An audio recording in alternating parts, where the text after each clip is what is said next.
Hi, welcome to Undead Yarn. My name is Heidi. This is episode 66. Excuse me. And you can find me on Ravelry as Nitty Girl. Oh, and look, I never put my earring back in. Fell out when I was taking a shower. Oh well. You can find me as Nitty Girl on Ravelry, and I've changed my Instagram and Twitter to Undead Heidi, so it's easier to find me. On Instagram, I am personal, so you'd have to friend me, and I'd have to approve you for you to follow me. And I've been getting a lot of those lately, but if I don't know who you are and I can't tell you're a knitter, I'm not going to approve you. So, just so you know. Anyway, this week I only have one FO, and I started it right after DFW.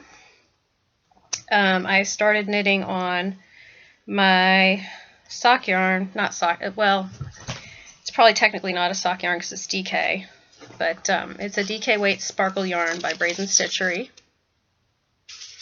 and it's 75% superwash merino, 20% nylon, and 5% stellina. And I wanted to try this out because I haven't seen a DK weight with sparkle in it. Excuse me. And I've actually finished the whole first sock, and that is looking good. I got good lighting today, which is really funny because the overhead light is burned out, and I haven't been able to fix it because I need a really tall ladder. Our ceilings in most of the house are 8 feet, and I can't reach them, and my husband can't reach them without our really tall ladder, and it's hard to bring into the house. So I haven't fixed it yet, but I'm using a light and sunlight, and actually the lighting is looking really good. So who knows, maybe I'll stick with this. So I did finish one sock, and I started the second sock, but didn't get further than casting on and switching it for a magic loop. And that is in my little monkey stitch and spin bag that I got last year at Yellow Rose that has Pac-Mans on the outside and Space Invaders on the inside. And I used this one because I could snap it onto my purse when I went to the Yellow Rose Fiber Festival this weekend. It was convenient. So that's the only work in progress I've had in the last couple of weeks. Well, actually, I had this other one, but I just finished it. So basically, I was trying to finish this shawl because this is the... Oh, it smells good. I washed it in Purwool. It smells delicious. This is the Narita shawl. I don't know if it's just called Narita or it might be Narita Express, and I think it's named after a train. And it's by Fairy Little, who is Marsha Ibuki, and she has the Fairy Little Stitch and Twitch podcast, and if you haven't watched it, you should check her out. She is one of the 2 people who did that challenge in January to see how many socks you could knit in a month, and she knit 35. That's amazing.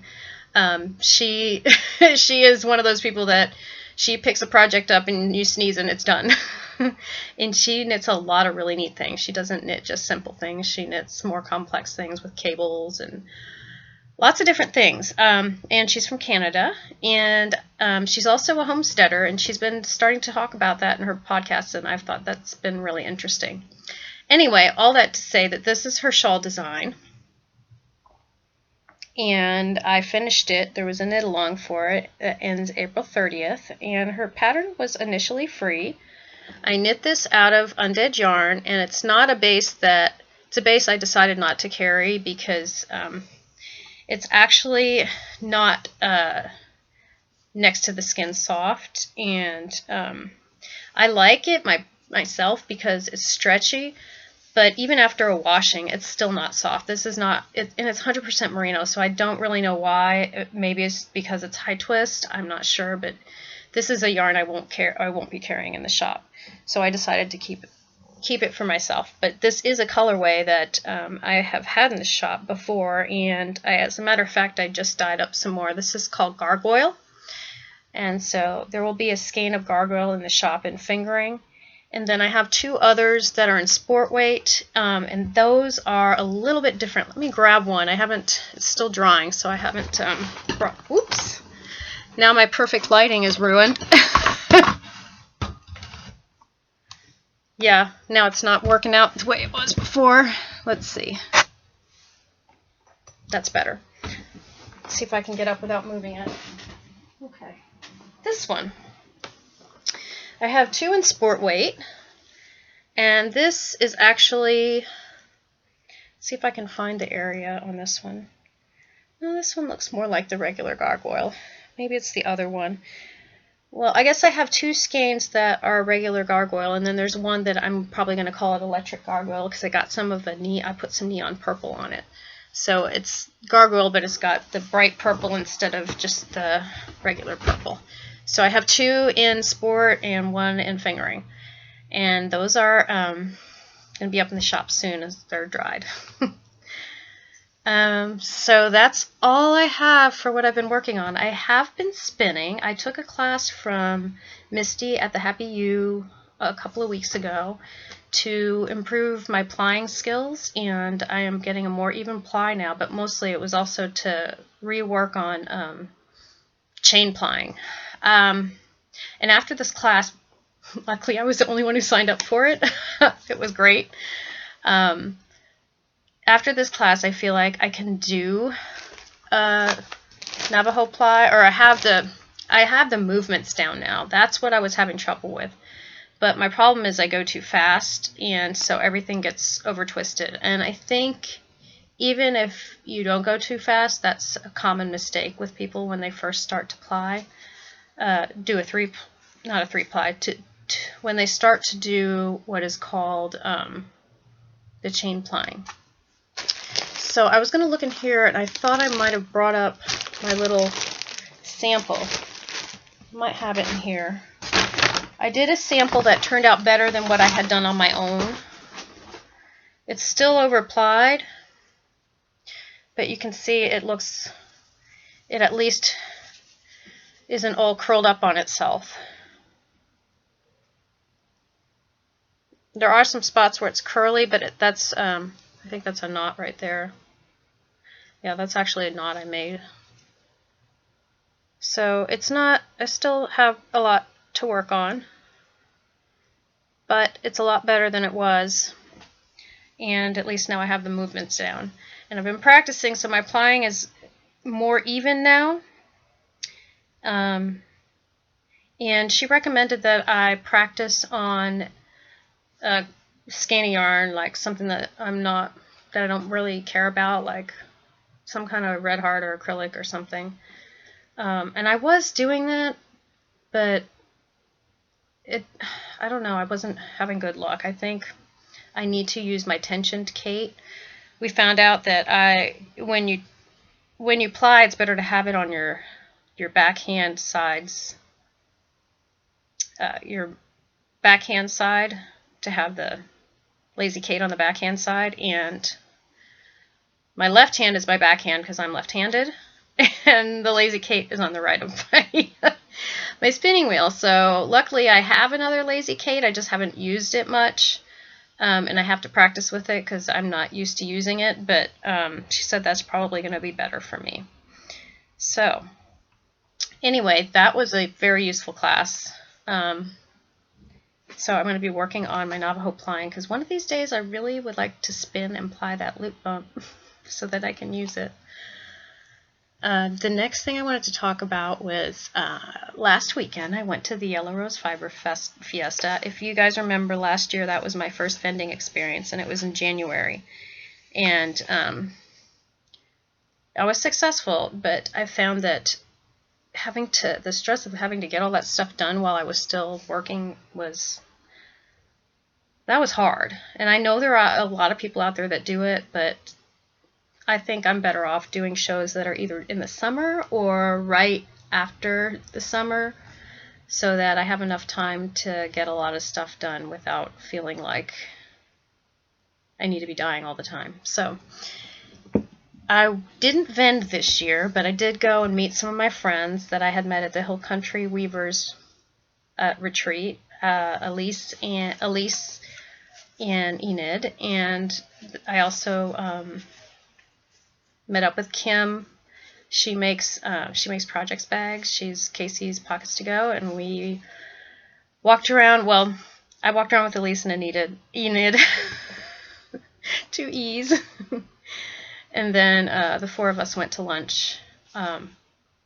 And I had a good time, and I was really good. I only bought a little bit because I had just come back from DFW, and not just DFW, before that I had the Hill Country Weavers Retreat, so I felt like I really needed to not buy a ton of stuff. So I did this on my first round. I bought this because, look at that, guys.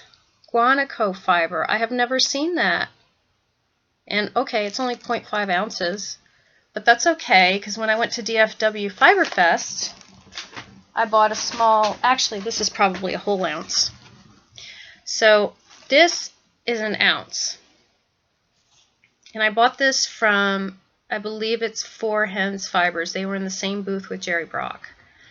And this is amazingly luscious. This is Texas Cashmere, and this is an ounce, and this was $20, or maybe a little bit less than $20. Now, guanaco fiber, I believe the animals are in South America. This is 0.5 of an ounce, not a whole ounce, and it was also 20. But the colors are kind of close. So, who knows, maybe I'll have to try them out and see what they're like, but I was thinking of maybe even plying them together if that works out. I don't know. We'll have to see how thin they spin. Apparently, this cashmere wants to be lace weight, from what I've heard.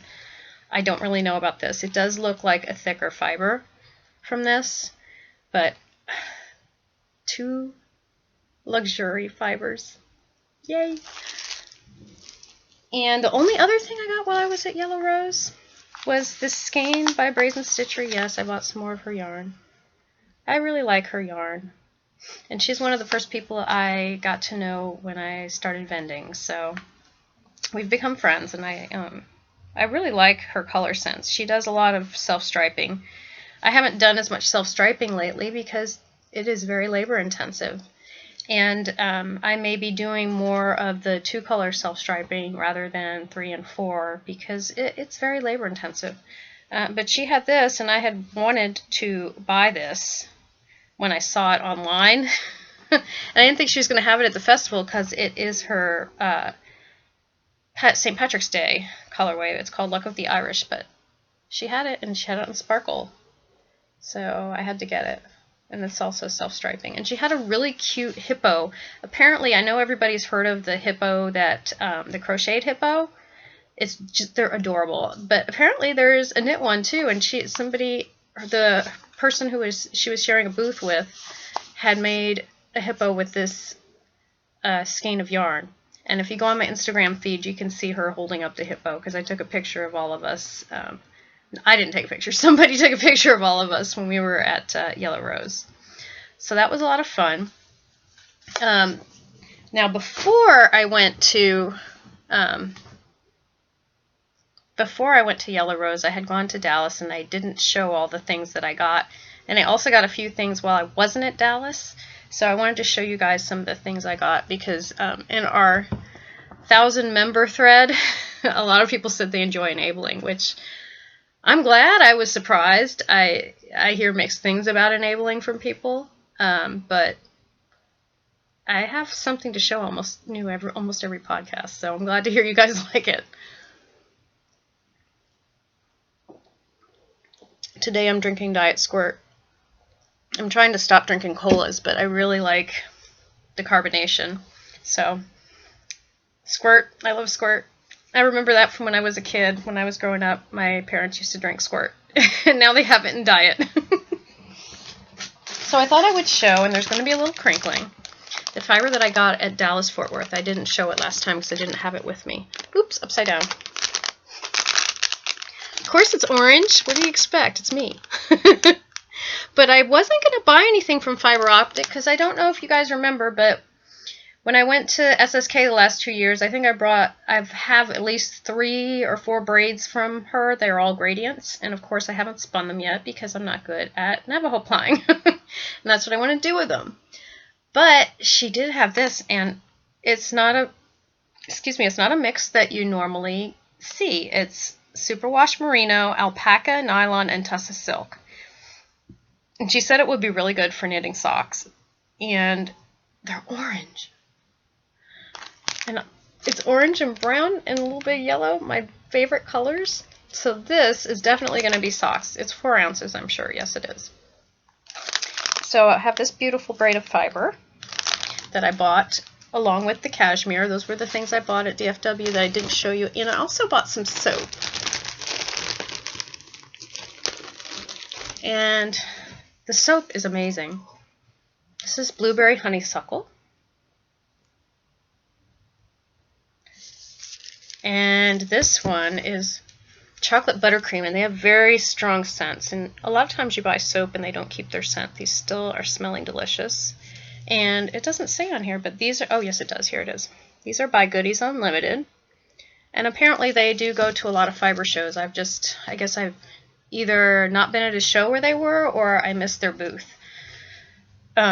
Because these are just, they smell amazing. And I'm looking forward to using them. And the other things that I got that I didn't get a chance to show you were 3 things. One thing was, and I'm sorry guys, these are still in their wrappers. Unless I'm going to use it right away, I normally keep them in their wrapping, because otherwise I have to find somewhere to put it where it's airtight. So this is from Fiber Nymph, and I'm glad she did this again. It's been a while. She had one time, maybe a year ago, I don't know how long ago, she had done some lace weight gradients, and they all sold out right away. Well, she did another round of lace weight gradients, and these did not sell out right away. So it's like, that one keeps calling my name. I kept going back, and then like after 3 days, I was like, she had a sale, and that is mine. And it's just gorgeous. It's got a brown on the outside, and then purples to 2 different pinks, and then 2 different greens. And this is called the Secret Garden. And it is, I believe it's 875 yards, 80/20 merino silk. So this is going to be a beautiful shawl at some point. And then I also got, off of her website, because she does not sell these in the stores, Willy Wonka has started doing self-striping. And her colors are very different from the other self-stripings that I've seen. And the first time I saw this self-striping, I said, that looks like Santa Fe. And she said, or not Santa Fe, I said, it looks like New Mexico. And she said, I actually based it off of Santa Fe. And it's called Santa Fe self-striping. And it has brown and different browns, and it looks like, it's hard to tell from here, orange and blue and purple. And I really like the way it stripes up. She showed it knitted up, and it mostly, the biggest stripes are brown, and that is one of my favorite colors, and you don't see it often in self-striping.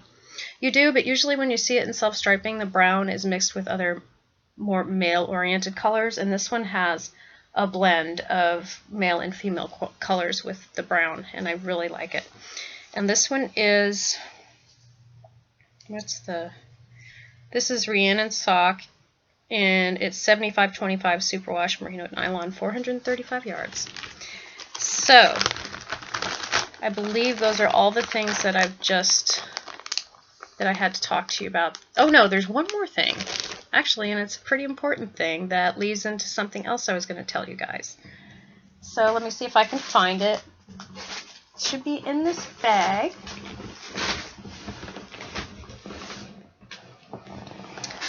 I bought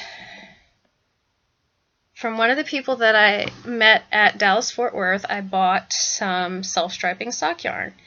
And it's by Night Owl Fibers. And she has an Etsy shop. I'm trying to show it so that the light is not shining on it.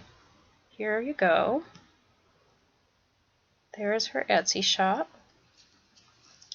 And look at the yarn. Isn't that pretty? I like it because it has orange and brown in it and pink. And it's called Pumpkin Patch. It does remind me of a pumpkin patch. It's perfect colors. And she also sent it with a cute little locking stitch marker. That was a rose. And she sent me a note because we have been talking, and we have decided that we are going to share a booth together at Stitches Texas this year. So I know I had said I wasn't going to vend this year, but I will be back again vending at Stitches Texas with my new friend Rachel. And Rachel is a very prolific person, she's only 18 years old. She has been dyeing self-striping yarn apparently for quite a while. I didn't realize that she had started before last year. And she also has some patterns out, and they're not simple patterns. She has a beautiful lace shawl. Her name is Rachel Paulson. And if you go on Ravelry, you can find her patterns. So I encourage you to go check out her shop. Most of her stuff is self-striping. It's not all self-striping, but she does colors that are very different from mine, which I think is a nice mixture. You know, I do mostly bright colors, not all, but mostly bright colors. And she does a lot of subtle self-striping colors, which I think appeals to probably maybe a wider audience than what I bring in. We probably have different audiences, so I think that's going to be perfect for our booth. Anyway, I just wanted to let y'all know, go check her out. She's a very sweet, and her mother is helping her out with all of this stuff. I'm guessing with some of the business stuff. They're real nice people, and they're also from Texas. So go check out Rachel of Night Owl Fibers. And that is all that I have for enabling. I did want to talk about the current knit along is for autism awareness. And there's an article in this month's ASHA, which is the American Association of Speech and Hearing. And I haven't read it yet, but I will talk about it next time. I just wanted to let y'all know that there's a new article, and it's about trying to identify children with autism before the age of 3. And that's very difficult, and I believe that's what the article will be about. I'm very interested to read it and report back to you guys about what kinds of things it will say to look for. We typically don't identify a lot of kids with autism until they reach the age where you would expect them to have a decent amount of speech, which is usually around 3. I mean, a lot of kids start talking at 2, and by 2.5 they're talking up a storm, but not everybody. There's a wide range of what's normal. So I'm very curious to read the article and find out what it has to say. Right now there's only, I think, 3 finished objects in the thread. And what I'm going to do is I'm going to be pulling for a prize for each month. And right now, like I said, there's only 3 finished objects. And all that you need to do is knit something bright. But if you knit something that's in my yarn or in one of Talia's patterns, Franciscan Gypsy Designs, or one of Crocheting Hoovian, who is Laura Concert, if you knit one of her designs. She has a hat and I believe a stuffed toy. If you knit any of those designs or use any of my yarn, you'll be entered to win a special prize at the end of Autism Awareness Knit Along, which will be at the end of June. And I have not been able to locate where I put that skein. So I am going to see if I can pull up a picture of it. It is a skein of mustache yarn that, as far as I know, it's not going to be, I'm not sure if she's going to reduplicate the colorway, because it was an original colorway for the Knitting in the Hills retreat that I attended. So it may be an exclusive colorway that you wouldn't be able to get anywhere else. I haven't asked her if she's going to dye it again. I suppose I could, but anyway, it is supposed to be representative of the Texas bluebonnets and other wildflowers, and it is self-striping. So it's, I believe it's solid green and blue stripes, and the other stripes are variegated with reds and different colors in them. Okay, hello. I guess I was blocking the light. Anyway, that is going to be drawn for at the very end of Autism Awareness. You have a chance to win that. And there also are some prizes that have not been claimed from the Shawl Along. And those prizes, if I don't hear from anybody, those by the end of next month, if I don't hear from the people who have won them by the end of May, then I'm going to put those in for the Autism Awareness prizes. And those are nice prizes. 2 of them are yarn and one is a bag. So if you haven't listened to the last episode and you were a part of the shawl along, you might want to go back and check, because they're really nice prizes. There were 2 skeins of yarn and 1 really nice bag that did not get claimed. And like I said, if nobody claims them by the end of next month, so I'm giving you 2 months to listen and claim them. If nobody claims them, they're going into the autism awareness prize thing. So this month, like I said, at the end of April, I'm going to draw for a $10 or less pattern. So right now there's only 3 people in there. So if you knit something bright, and a lot of people are knitting for other things, I don't care if you double dip. You can put it in any other thread if you want to. And you can also post in the Pinhook and Needles podcast thread for this. I'm sorry, I'm having trouble with my allergies. Or you can post in the Crocheting Hoovian. She has named her group on Ravelry something else, the Hoovian Alliance, I think. But if you look up Laura Concert, you should be able to find it. And go listen to those podcasts as well, because they're good podcasts. So I guess before I go into what I've been reading and watching, which I'm looking forward to because I haven't for the last couple of times, I am going to talk about, once again, the 1,000-member prize. And I don't know if I have everything here. Let's see. Well, I'll try. At this point, I think I'm up to about 945 members, something like that, in the Ravelry group. And once we reach 1,000 members, then I will be pulling for these prizes. One is a skein of Dark Side of the Moon by Mustache, and it's an OCD skein. And y'all, she sold out of this at DFW. I was there the second day and it was already sold out, so go enter. All you have to do is tell me what you like about podcasts, or what you like, something you like about my podcast. And the other present or prize was a pattern by the lady who runs Hill Country Weavers, Suzanne Middlebrooks. And there's actually more than one pattern in here. There is a pattern for a cowl, there's a pattern for a hat, and there's a pattern for a shawl. But these, she donated skeins of shibui, and it's that really nice shibui that is shibui silk cloud, and it's 60% mohair, 40% silk. She donated enough to make the cowl. And the other prize, so you can have 3 prize winners. I think there may be 30, 40 entries right now, but go ahead and enter. And if you haven't subscribed to my podcast and you watch it, go ahead and join the group. All you have to do is click to join. And here is the other prize. This is the 3rd prize. This was made specially for the Hill Country Weavers Retreat, and it's a very nice bag. It's very sturdy. And this is what's on the inside. It's really pretty. And it's a dense fabric. It's not thin at all. It feels, I think she's double. It feels like there even may be some kind of lining on the inside. And on the this is another neat thing. There's a little snap if you need a snap to snap something in there, like your needle. So I have these 3 things for the 1,000-member giveaway. Go ahead and enter to win, and if you haven't joined the group and you watch a lot, this is a good time to join. So that thread will be open until I reach 1,000 members. So now we can talk about what I've been reading and watching.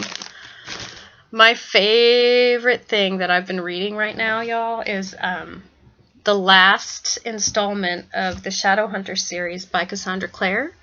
And this one's called City of Heavenly Fire. It's the standoff at the end between Sebastian and all the Shadowhunters. And he's pulling everybody in the Supernatural Society into this battle. And it's just as enthralling as the other ones. If you haven't read any of her books, I highly recommend this series. I loved it. I've loved every minute of reading these series. I love all the characters. There was a movie. I've watched the movie twice. And I really wish I could watch the series, but it's on a channel that I don't get. I think it's on Freeform, which used to be ABC Family. And it's not on Netflix yet, and it's not on Amazon Prime yet. So if you have cable, go watch it. If you haven't read the books and you want to see what it's about, I love the series. And I wanted to ask you guys, I've read that series. I've read Ali Condi's series that had Mist and Switched in it. And I've read, there was a Trill series. I can't remember who wrote that one. I think Amanda Hawking wrote that one. And I've read the one about the dragon. No, it's not Inkheart because I haven't read that one. I talked about it before. But I wanted to say I love these YA series that are supernatural. So if you have any recommendations for me for what to read next, let me know. I'm also reading a couple of the vampire ones. I'm reading The Vampire Academy, and there's two other vampire ones I'm reading. They're all YA, and I love all of them. I haven't read The Vampire Diaries. I've just watched the show, so I do have a couple of the books. I just haven't read them yet. And I really enjoyed those. And the other things that I really enjoy are fantasy series. And I never used to be a fantasy reader. But I got into a science fiction and fantasy book club, not in it anymore, but I was in it for a while, and it introduced me to a lot of books that I hadn't read. And I've talked about, I really like the author Sarah Douglas, and I love the Magician series, which is now also a TV show on Sci-Fi. I saw the first episode and it was great, so I'm really looking forward to watching that when that one comes out. I hope it'll be on Netflix. But if you guys have recommendations for any YA series that are supernatural based or themed, or adult fantasy series, let me know, because I'm kind of, the ones that I'm familiar with are the ones I'm going through, but I'd be happy to hear about some new ones, especially probably the fantasies, because I don't know as many fantasy authors as I do about the YA stuff. I'm more familiar with those. And I'm also listening to the Count of Monte Cristo, which makes my little nerdy heart happy. It reminds me of being in college, because when I got to college, I was so happy that the professors went over the history while we were reading the stories. And it was so great because you really understood what was going on with the characters because you had the history behind it too. You can still get stories without the history, but sometimes it's just not, you don't get as enmeshed because you don't understand as much. You may think you do, but there's so many things that are different in each time era that if you haven't learned about it, you don't really know. And so I'm really enjoying this, probably because I don't really know a lot about French history. I know I learned a lot of stuff when I was in school, but I don't remember a lot of the details. And honestly, I don't think you go into as much detail in high school as you do in college, because I remember thinking the history classes were like more interesting to me because you actually talked about people and the way people lived and things like that. So that's why I'm enjoying Count of Monte Cristo, because they're also going over all the political stuff with Napoleon, and I don't remember any of that. I didn't even remember that Napoleon was... Excuse me, I'm sorry, I shouldn't be drinking soda. That I didn't even remember that Napoleon was kind of one of the first people to encourage the middle class to move up. So I'm really enjoying it. But I'm kind of nerdy like that about history and literature together. I have been watching some really great stuff. I'm so sad I finished Charmed. I can't remember if I told you all that. But when I watched the last one, I was like, oh, I love Charmed. I love all the people in it. I love the characters in it. And I had so much fun watching it all the way through, seeing all the people who are now on like Supernatural or on some other show that when they were younger, this might have been like one of their first bit parts. That was a lot of fun. But I am watching Bitten Season 2, and I hope you guys, I don't know, it's been a while since I talked about Bitten, and it's based on a series by Kelly Armstrong. I actually have the first book on my bookshelf back there, but I haven't read it yet. But I wanted to read it. The reason I got it is because I watched the first season of Bitten, and I love it. The second season is good. The second season is a lot darker, and there's some kind of cult thing going after the werewolves in this one. So I'm curious to see how that plays out. And Salem season 2 finally came out. I swear to God, I must have seen the first season 2 years ago. I don't know. I just remember I kept waiting for it to come out, and it finally did, and it's really, really scary. The writers who wrote that show, oh my God, they know how to make little evil twists everywhere. All the people in it are so, like, ugh. There's almost even the good people. They all have something really creepy or scary about them. It's set in Puritan times, and it's during when all that... It's called Salem because it's during when all the witch trials were going on. I think it's excellent. And I'm also watching... I'm not going to mention everything, but just the things that I've been watching a lot of. I really like Switched at Birth, and I think I've mentioned this before. It's about...